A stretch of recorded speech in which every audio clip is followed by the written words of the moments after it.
mid-engine Corvette, a concept that has always been there since the 1960s, since Zora Arka's Duntov had been toiling around with the concept for many years at this point, with many prototypes in concept.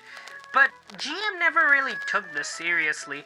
But after 7 generations and 60 years of the Corvette, it was going to do something different for the 8th. For the Corvette's heart would be behind the driver's back. But is it the right time to have one?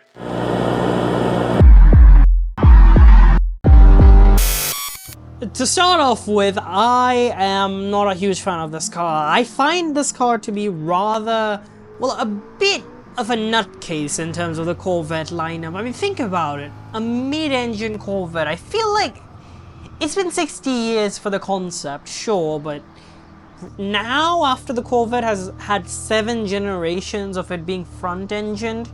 But I'll get back to my nitpicks. What do you actually get for the $69,000 you pay for?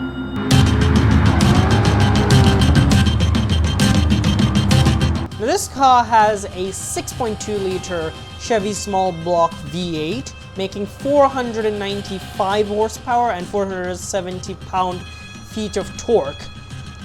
And that is paired up with an 8-speed automatic, which has a weight of 1,530 kilograms. That puts a 0 to 60 time of around 3 seconds. And the interior is far more driver-focused. This is way better than traditional Corvette interiors. I mean, Corvette interiors of the past 2-3 generations have been really plasticky, like GM cheap plastic. It was a mess. And you're gonna need a proper setup to put that power to the ground. This is sporting Michelin's Pilot Sport all-season tires with a double wishbone suspension setup, which means it is actually planted on the ground. I'm giving it the beams. It is planted on the ground. It has not actually been oversteering. I mean, even if you drive aggressive, it does kick in, but it doesn't attack you as much as, say, an MC20 I reviewed a year ago. That was super annoying to drive at one point. I have grown to not like that car anymore. But this, it's good. There's nothing wrong with it. And just like its European counterpart, the Porsche 911, it has many options. Now, the one I'm driving right now is a base model Stingray. There's barely many options on it. It's just as bare bones as it can get. Now, coming to other options you can get a convertible variant, but this all coupe variants of the Corvette are hardtops. More of Targa tops, actually. They have removable hardtops, so you can remove the panels on the roof and convert it to be a Targa top, which is a neat idea. I find brands to not do that as often, but it makes sense. Rigidity is reduced and you have to engineer the chassis, well, more.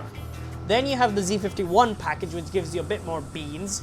Then you have the Z06 package, of course, traditional with Corvettes. The Z06 package gives you 670 horsepower and costs around 112,000. E-Ray, which is basically a Stingray with a hybrid powertrain, all-wheel drive, that gives you 605 horsepower at $106,000, so it's a bit more fuel efficient.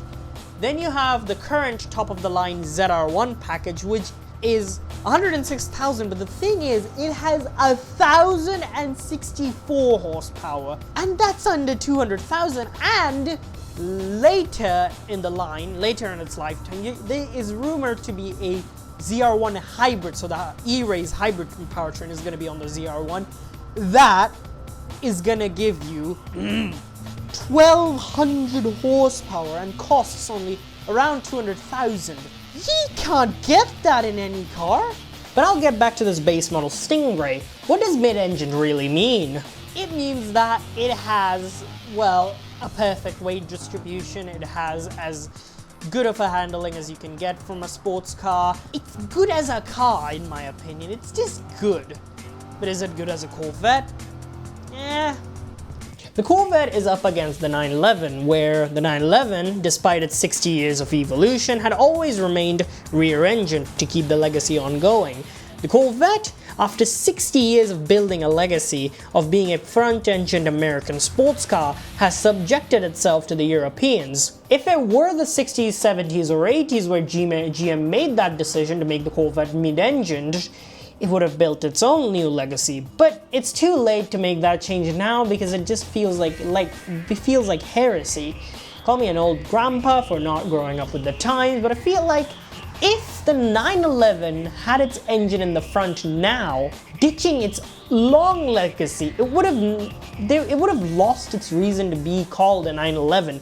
Sure, in terms of power distribution, performance, it'll be better, but it's not a 911. It lost one of its core elements. And even after 5 years since the C8's reveal, I still find it not to be deserving of the Corvette title, rather a good sports car from GM. It has made all the steps to be the evolution to the C7, with power, quality of life, everything, at the cost of its DNA being altered to be a mere mutant.